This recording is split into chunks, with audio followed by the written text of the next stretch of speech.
Vjera çdo pushim me burrin e fëmijët kërkon të vi me ne. Nuk kam thot privatësi. Nuk e dua. Mos harro se kjo dynja e tillë është. Çat bosh zakonisht e gjen. Ankesën mund t'ja shprehësh bashkëshortit tënd. Pra, mund t'i kërkosh që të mbaj ndoshta disa ditë pushime të shkoj me t'jamën, e disa ditë të shkoj me ty.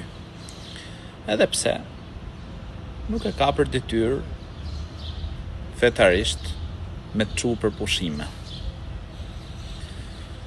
Dhe normal është e drejta e tij e plot që thot kur shkoj për pushime e dua nënën tjetë me mua. Ti po deshe me ardhë për pushime me këto kushte. Nuk do, rrim në shtëpi.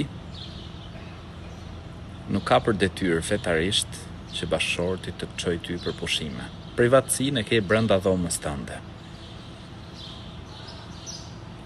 Po unë të këshilloj që të reflektosh se kuj dihet. Ndoshta një ditë martohet djali yt. Në lut Zotin e gjithësisë që të martohet me ndonjë vajzë të hajrit, që mos të ta këmbej me të njëjtën monedhë. Por profeti alayhis salam, kjo është mesazh për bashkëshortin tënd. Profeti alayhis salam tregon, siç kuptohet prej fjalëve të tij, se xheneti është nën këmbët e nënës.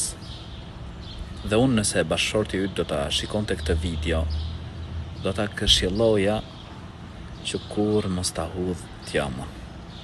Gjithmonë t'i ri asaj pranë.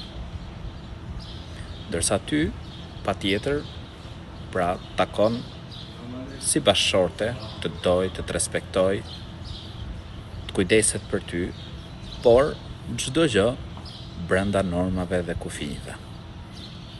Për pushime është e drejta e tij që të marrë t'jamën, të marrë gjithë familjen dhe nuk mund ta kushtëzosh, nuk ke të drejtë për këtë gjë.